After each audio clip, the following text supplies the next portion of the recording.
Hey everyone, कैसे हैं आप।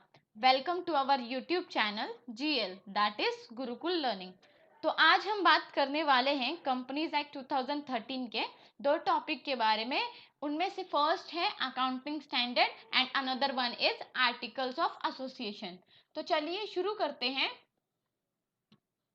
कंपनीज एक्ट 2013 में अकाउंटिंग स्टैंडर्ड को सेक्शन 2 और सब सेक्शन 2 में डिफाइन किया गया है। तो चलिए इसके नेम से ही हम इसके मीनिंग का पता लगाते हैं। Accounting means process of recording financial transaction, standard means rules, guidelines और डेफिनेशन।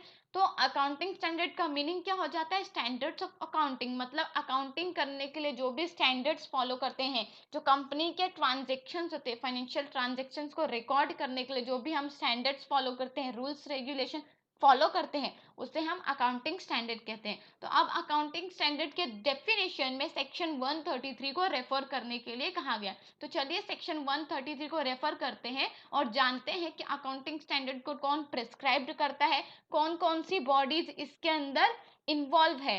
तो देखिए, सेंट्रल गवर्नमेंट प्रिस्क्राइब करता है स्टैंडर्ड्स ऑफ अकाउंटिंग को। और कैसे प्रिस्क्राइब करता है? ICAI, that is institute of chartered accountants of India, recommend करता है ये अकाउंटिंग स्टैंडर्ड को। And after examination of the recommendation, NFRA, that is national financial reporting authority, consult करता है ये अकाउंटिंग स्टैंडर्ड को सेंट्रल गवर्नमेंट से। ये सारे प्रोसीजर होने के बाद सेंट्रल गवर्नमेंट प्रिस्क्राइब करती है अकाउंटिंग स्टैंडर्ड को। अभी हम नेक्स्ट देखेंगे आर्टिकल्स ऑफ एसोसिएशन, जिसे कंपनीज एक्ट 2013 के सेक्शन 2 और सब सेक्शन 5 में डिफाइन किया गया है। तो आर्टिकल्स ऑफ एसोसिएशन क्या होता है? यह एक इम्पॉर्टेंट डॉक्यूमेंट है। जैसे कि कंपनी को मेमोरेंडम ऑफ एसोसिएशन और आर्टिकल्स ऑफ एसोसिएशन दो डॉक्यूमेंट प्रिपेयर करने होते हैं। तो आर्टिकल्स ऑफ एसोसिएशन ये एक डॉक्यूमेंट है जो कि कंपनी को at the time of incorporation submit करना होता है। तो इसका मीनिंग जानते हैं हम कि आर्टिकल्स ऑफ एसोसिएशन होता क्या है। तो इसका मतलब है आर्टिकल्स ऑफ एसोसिएशन एक ओरिजिनली फ्रेम्ड स्ट्रक्चर्ड डॉक्यूमेंट है, जिससे हम टाइम टू टाइम उसमें अल्टरेशन ला सकते हैं, चेंजेस ला सकते हैं। और ये एक प्रैक्टिकली अप्लाइड डॉक्यूमेंट है, जिससे हम किसी भी लॉ के अंडर अप्लाई कर सकते हैं। किसी भी लॉ के अंडर अप्लाई करना, इसका मतलब क्या है? जैसे कि कंपनीज एक्ट 2013, तो उसमें बोला गया है कि कंपनी को articles of association at the time of incorporation submit करना होता है। तो यही उसका मीनिंग है कि आर्टिकल्स ऑफ एसोसिएशन एक प्रैक्टिकली अप्लाइड डॉक्यूमेंट है, जिसे किसी भी लॉ के अंडर अप्लाई किया जा सकता है। इसका सेकेंड पॉइंट है कि आर्टिकल्स डील्स करता है किसके साथ, उसमें क्या कंटेन होता है? Rules and regulation.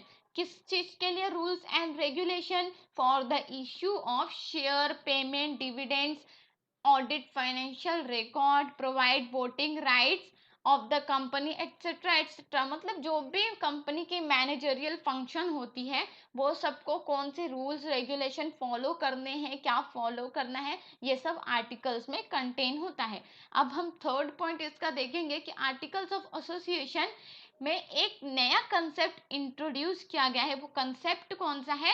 एंट्रेंचमेंट। अब एंट्रेंचमेंट का मीनिंग क्या होता है?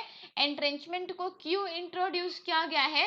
तो एंट्रेंचमेंट से कंपनी को एक्स्ट्रा सेफगार्ड मिलता है। जो भी रॉन्ग हैपनिंग होती है मैनेजमेंट में, कंपनी के इंटरनल फंक्शनिंग में, तो उससे प्रिवेंट करने के लिए कंपनी को एंट्रेंचमेंट का provision both private and public company incorporation के टाइम पे आर्टिकल्स ऑफ एसोसिएशन में इंट्रोड्यूस करती है।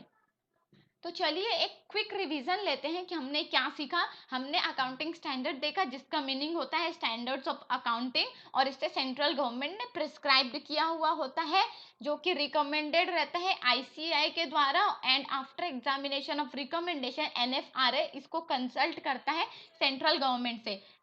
एंड सेकेंड हमने देखा आर्टिकल्स ऑफ एसोसिएशन, जो कि सेक्शन 2 सब सेक्शन 5 में डिफाइन किया गया है। ये एक ओरिजिनली फ्रेम डॉक्यूमेंट है, जिसमें टाइम टू टाइम हम अल्टरेशन ला सकते हैं।